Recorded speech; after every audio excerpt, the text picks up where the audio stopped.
La strage compiuta dall'esercito russo a Bucha 30 anni dopo l'inizio dell'assedio di Sarajevo, l'Europa ferita nuovamente da crimini di guerra. La marcia del movimento pacifista italiano a Leopoli, un segno di speranza e di solidarietà per far finire la guerra. Gli elettori in Ungheria e in Serbia confermano i presidenti Orban e Vučić, due alleati di Vladimir Putin nello spazio danubiano. L'Europa orientale e balcanica, nell'affannosa ricerca di alternative al gas russo, si orienta verso il Mediterraneo. Sindrome Italia, la depressione di tante donne romene emigrate per lavorare all'estero, raccontata dalla scrittrice Doina Mustatea.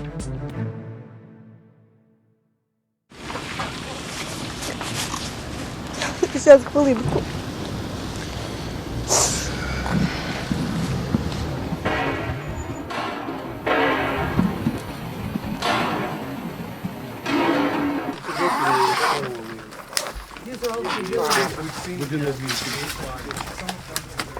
Bucha, l'orrore che non finisce, l'Europa che deve fare di nuovo i conti con la guerra 30 anni dopo l'inizio dell'assedio di Sarajevo. In Ucraina, come 3 decenni fa nella ex Jugoslavia, a pagare il prezzo più grave sono i civili. L'Ucraina e l'Unione Europea hanno annunciato inchieste comuni sulle stragi. Bucha purtroppo sembra essere solo il primo caso scoperto. Sara Tonolo è docente di diritto internazionale del corso di scienze diplomatiche di Gorizia. Per il governo ucraino Bucha è stata teatro di crimini di guerra, mentre Mosca nega ogni responsabilità. Ma per Bucha si può affermare che si tratta di crimini di guerra? Le prove e l'accertamento dei fatti ovviamente dovrà essere rimesso agli organi di giustizia e alle commissioni di inchiesta, però i filmati che si vedono, che sono veramente terrificanti, evidenziano gravissime violazioni del diritto internazionale umanitario, perché colpire i civili in un conflitto internazionale è una violazione del diritto internazionale umanitario. Realisticamente è poco probabile che la Russia, una superpotenza nucleare con diritto di veto nel Consiglio di sicurezza dell'ONU, possa permettere un processo ai propri soldati, ma esiste una corte che potrebbe processare i responsabili di questi crimini? Ci possono essere più competenze, nel senso che la competenza della Corte Penale Internazionale, istituita dal 98 e funzionante dal 2002, che ha sede all'Aia, è complementare a quella delle giurisdizioni dei singoli stati, e quindi oggi si ha notizia di procedimenti aperti all'interno di alcuni stati, la Lituania, la Polonia e anche la Germania, per crimini internazionali. Ovviamente nel caso in cui i codici penali dei singoli stati prevedano la codificazione di questi crimini e la possibilità di esercitare la giurisdizione penale universale per crimini commessi in un altro Stato. Il presidente Zelensky accusa la Russia di volere il genocidio del popolo ucraino. Il genocidio può essere provato in un tribunale? Il crimine di genocidio prevede un elemento soggettivo molto forte, ovvero l'intenzione di distruggere un gruppo etnico, razziale, religioso, linguistico. In questo caso, poiché il presidente Putin dichiara che ucraini e russi sono lo stesso popolo, sembrerebbe difficile giustificare e provare l'esistenza di questo elemento soggettivo. 30 anni fa in Europa iniziava l'assedio di Sarajevo. Prima ci sono stati i massacri di Vukovar, dopo le stragi di Mostar e il genocidio di Srebrenica. L'umanità da queste tragedie ha imparato qualcosa? Niente, perché evidentemente il male si riproduce e soprattutto ci sono stati dei gravi errori che sono stati commessi nel contesto geopolitico internazionale, per cui siamo arrivati a questo, e la guerra porta sempre all'evidenza il peggio dell'essere umano, ma dei segnali timidi forse di una speranza di repressione dei crimini vengono appunto da questa complementarietà della giustizia internazionale. Però la priorità secondo me sarebbe cercare la pace. Sarajevo in questi giorni sta commemorando i suoi 11.000 morti civili, tra questi 1.600 erano bambini. La Corte internazionale per i crimini commessi nella ex Jugoslavia ha perseguito e condannato praticamente tutti i principali responsabili delle guerre. Il presidente serbo Milošević è morto in carcere aspettando il processo. Radovan Karadzic e Ratko Mladic, rispettivamente capo politico e militare dei serbo-bosniaci, sono stati condannati all'ergastolo.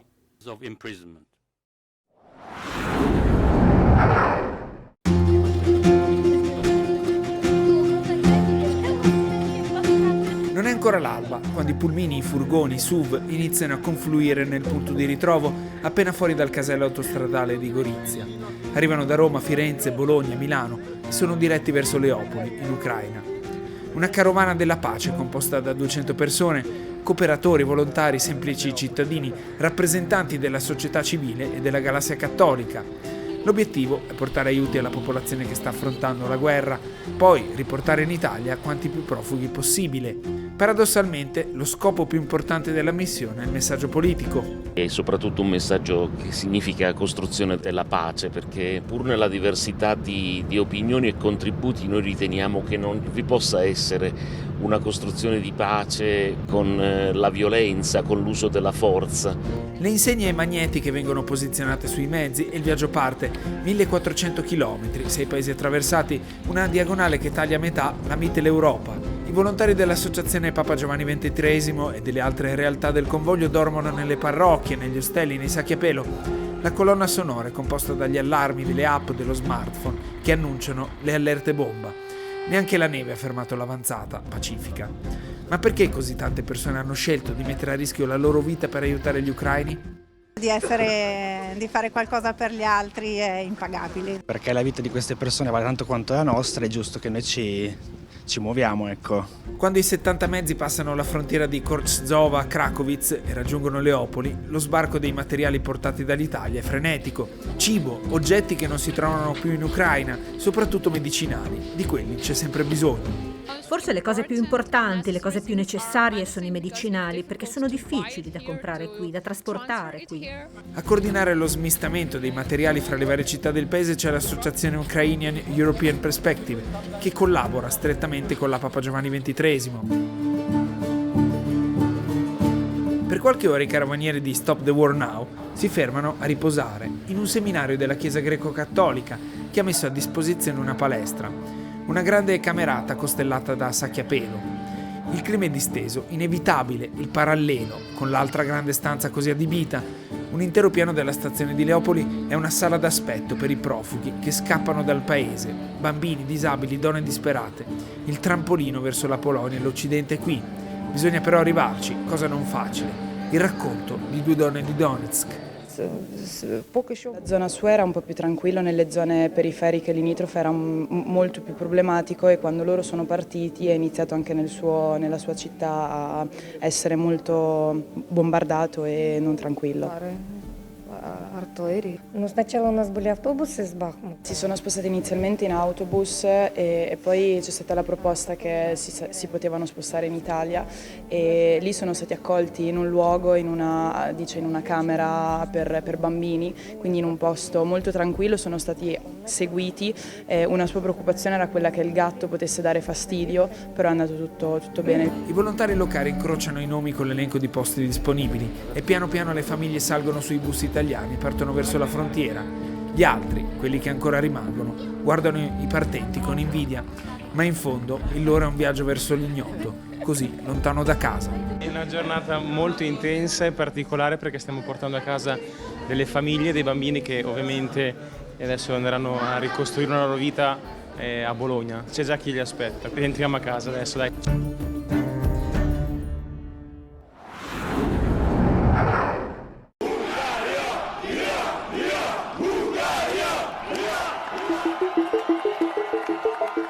Il popolo ha scelto. In Ungheria l'elettorato ha nuovamente confermato la democrazia sovranista di Viktor Orban. I serbi invece hanno cementato il potere nazionalista di Aleksandar Vučić. I 2 leader danubiani hanno in comune molte cose. Quella che con la guerra in Ucraina salta subito agli occhi è però l'amicizia con Vladimir Putin. La vittoria di Orban è stata netta, con il 55% di consensi. Nel comizio della vittoria, Orban ha attaccato quelli che ha definito burocrati europei, ma anche il presidente ucraino Zelensky, colpevole di aver rinfacciato al leader magiaro i legami con la Russia. Orban, archiviate le elezioni, ha immediatamente telefonato a Putin per esortarlo a dichiarare un cessate il fuoco immediato, invitandolo anche a Budapest per incontrare i leader di Francia, Germania e Ucraina.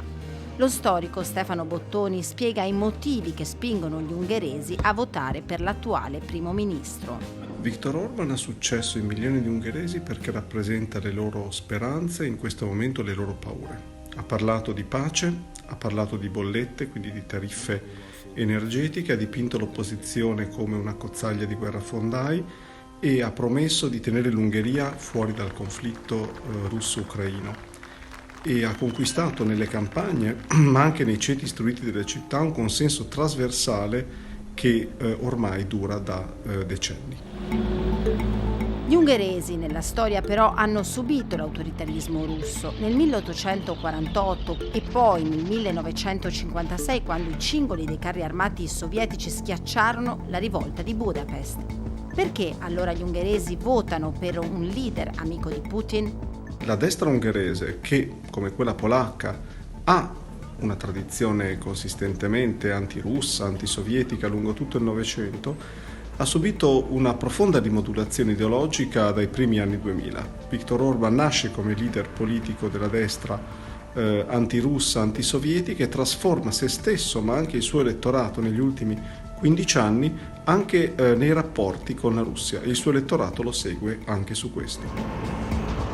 In Serbia la situazione è per molti aspetti simile, anche se le storie e l'attualità politica dei due paesi non sono sovrapponibili. L'attuale presidente Vučić è stato scelto dal 55% dei votanti, una vittoria schiacciante. Vučić negli anni 90 è stato il ministro della propaganda di Slobodan Milošević, da cui sembra aver imparato come governare le masse.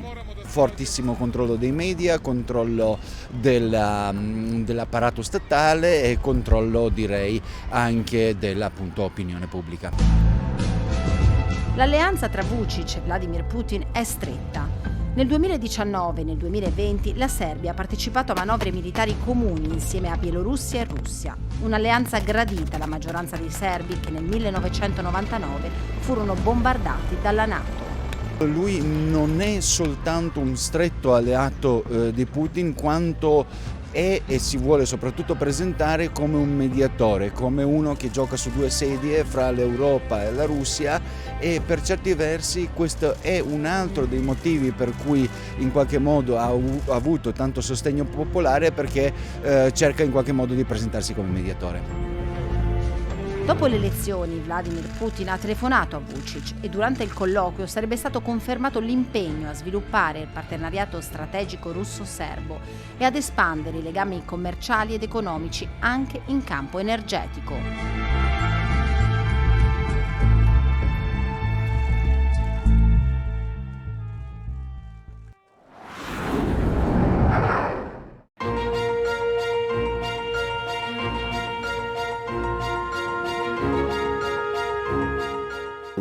Discovered that Europe has extremely large inflation. L'Europa ha un'inflazione estremamente elevata, carburanti estremamente costosi e deficit di materie alimentari. Ora la Russia scopre di avere strumenti estremamente potenti per influenzare l'economia occidentale. Ci è stato detto che possiamo usare l'energia come arma contro l'Occidente.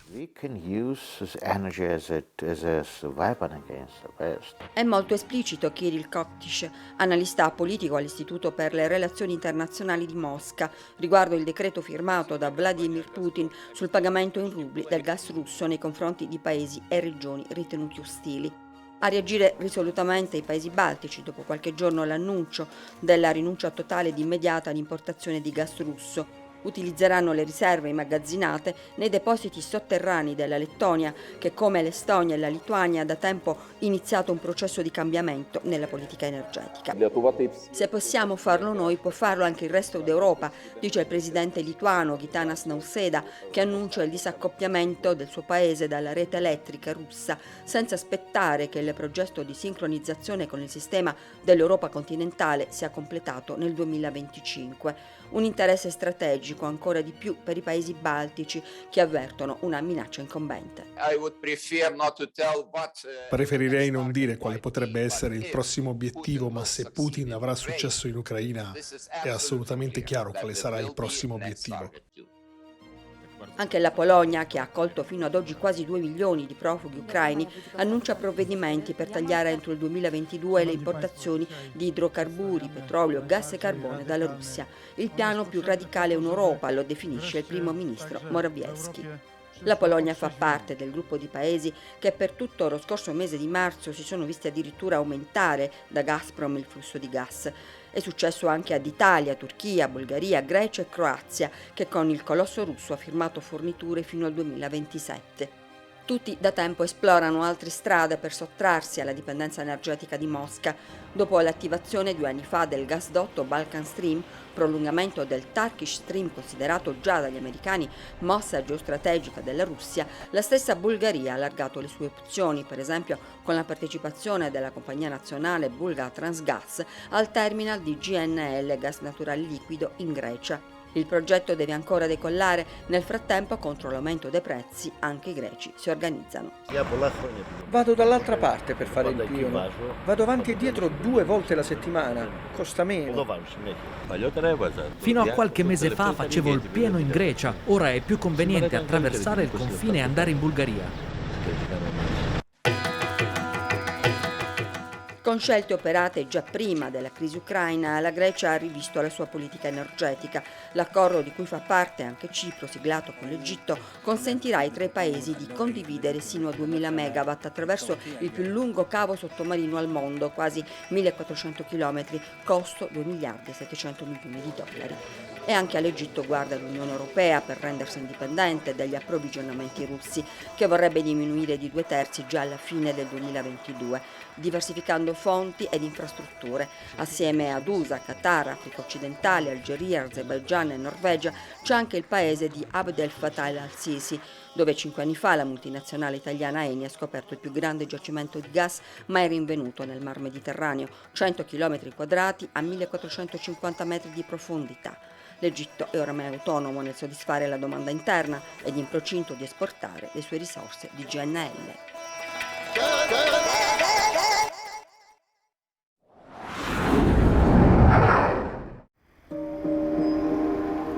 Una cicatrice che segna l'esistenza di una famiglia intera. I medici l'hanno definita Sindrome Italia, la depressione di tante donne romene costrette ad emigrare per lavorare all'estero. Partono con tanta tristezza nel cuore, lasciandosi alle spalle sofferenza, miseria e soprattutto i figli. Ma sanno che questo sacrificio darà loro un futuro migliore. Affidano i bambini ai nonni, agli zii o ai fratelli maggiori e in qualche caso agli istituti. I bambini hanno bisogno dei genitori per crescere e la lontananza della madre, in molti casi anche del padre, spesso li spinge ad abbandonare la scuola o finire in giri pericolosi.